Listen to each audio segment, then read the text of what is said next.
ഇപ്പോൾ നമ്മുടെ ഇന്ത്യയിൽ ജീവിച്ചിരിക്കുന്ന നടന്മാരിൽ ഒരു റിയൽ ലൈഫ് ഹീറോ ആരെന്നൊക്കെ ചോദിച്ചു കഴിഞ്ഞാൽ അത് ഈ മനുഷ്യനാണ്.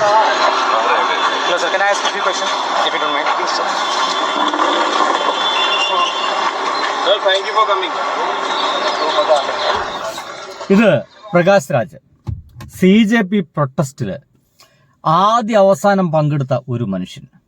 നിങ്ങൾ മനസ്സിലാക്കേണ്ടത് എങ്ങനെയാണ് ആ ഒരു CJP പ്രൊട്ടസ്റ്റിലേക്ക് നമ്മുടെ പ്രകാശ് രാജ് വരുന്നത്. നമുക്ക് അദ്ദേഹത്തിന്റെ വാക്കുകളൊക്കെ ശ്രദ്ധിക്കാം. അദ്ദേഹം തീർച്ചയായിട്ടും മോദിയെയും BJP ഗവൺമെന്റിനെയും ശക്തമായ ഭാഷയിൽ വിമർശിക്കുന്ന മനുഷ്യനാണ്. അങ്ങനെ ശക്തമായ ഭാഷയിൽ വിമർശിക്കുന്ന മനുഷ്യനായതുകൊണ്ടായിരിക്കാം നമ്മുടെ കേരളത്തിൽ നിന്നൊരു കേസ് കൂടി അദ്ദേഹത്തിനെതിരെ ഉണ്ടായിട്ടുണ്ട്. ഒന്ന് ആലോചിക്കണം, അദ്ദേഹത്തിനെതിരെ ഒരു റവന്യൂ കേസ് നമ്മുടെ കേരളത്തിൽ രജിസ്റ്റർ ചെയ്തിട്ടുണ്ട്. മുന്നാർ എങ്ങാണ്ടോ കുറച്ച് എന്താ പറയുക, ഒരു പറമ്പ് മൂപ്പര പേരിലുണ്ടോ എന്നൊരു സംശയം. ഇതാർക്ക് വേണ്ടിയിട്ടാണ് ഈ ഉമ്മാക്കി കളികളൊക്കെ കളിക്കുന്നത് എന്നുള്ളതാണ് നമ്മളൊന്ന് ചുമ്മാ ചിന്തിച്ചു നോക്കേണ്ടത്. ഇവിടെ ഭരിക്കുന്നത് BJP അല്ല കേരളത്തിൽ. എന്നിട്ട് പോലും പ്രകാശ് രാജിനെതിരെ അങ്ങനത്തെ ഒരു അന്വേഷണം ഉത്തരവിടണമെങ്കിൽ എന്ത് കളി എന്നുള്ളതാണ്. പ്രകാശ് രാജ് ഉയർത്തിപ്പിടിച്ചത് എൻ്റെ പ്രിയ സുഹൃത്തുക്കൾ, ആ ഉയർത്തിപ്പിടിച്ചിട്ട് നിൽക്കുന്നത് പ്രകാശ് രാജാണ്. അദ്ദേഹം ആ ഉയർത്തിപ്പിടിച്ചത് ഭരണഘടനയാണ്. ഇന്ത്യൻ ഭരണഘടന ഉയർത്തിപ്പിടിച്ചിട്ട് ആ സമരത്തിൽ അതിശക്തമായി നിലകൊണ്ടു ആ ഒരു ചങ്ങാതി. ഒരു കാഴ്ച കാണൂ, ആ കിടന്നുറങ്ങുന്നത് പ്രകാശ് രാജാണ്. കണ്ടില്ലേ, ആ ഉറങ്ങുന്നത് പ്രകാശ് രാജാണ്. അവിടെ സമരത്തിന് വന്ന് കിടന്നുറങ്ങുന്ന കുട്ടികളോടൊപ്പം ആ ഒരു നിലത്ത് ഭംഗിയായിട്ട് കിടന്നുറങ്ങുന്നത് നമ്മുടെ ഇന്ത്യ കണ്ട ഒരു നല്ല നടനാണ്, ഒരു നമ്പർ 1 നടനാണ്. ഒരു മടിയുമില്ലാതെ ആ ഒരു പിള്ളേരോടൊപ്പം അങ്ങനെ സമരം ചെയ്തുകൊണ്ടേ മുന്നോട്ട് പോകുന്നു. ലാത്തി ചാർജിന്റെ ഒരു മൂർധന്യതയിൽ പോലും നമുക്ക് കാണാൻ കഴിയുന്നത് അദ്ദേഹം ആ മഴയത്ത് പോലും അങ്ങനെ നിൽക്കുന്നതാണ്. അങ്ങനെ നിൽക്കുന്നുണ്ട്. എന്തൊരു ധൈര്യമാണ്, എന്തൊരു മോഹമാണെന്ന് ആലോചിച്ച് നോക്കി.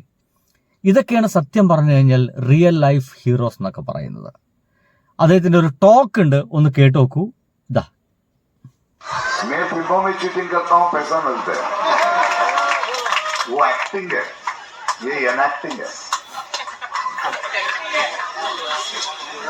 So वो एक्ट ऑफ आर्ट है, ये एक्ट ऑफ क्राइम है. കാരണം LDF നേതാക്കളെ പുകഴ്ത്തുകയാണ് അദ്ദേഹം. ഇനി അദ്ദേഹം നടന്നു വരുന്നത് പോലും ഒരു പുസ്തകം പിടിച്ചിട്ടാണ്.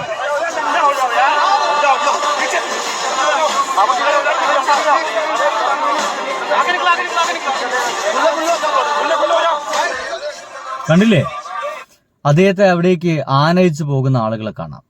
എത്ര സൗന്ദര്യമുള്ള കാഴ്ച എന്നല്ല, അതിന്റെ അപ്പുറത്തൊന്നും പറയാനില്ല. അപ്പോഴും ചില ആരിഫ് മുതലാളിമാർ ഇത്തരം ആളുകളെ കളിപ്പിച്ചുകൊണ്ടേയിരിക്കും. കാണൂ. ഞാൻ നിങ്ങളുടെ പ്രകാശ് രാജ്. എനിക്കെതിരെ ഒരു പരാതി വന്നിരിക്കുന്നു. അതിപ്പോ നോൺ വയലബിൾ വാറന്റ് ആയിട്ടാണ് അത് മാറിയിരിക്കുന്നത്.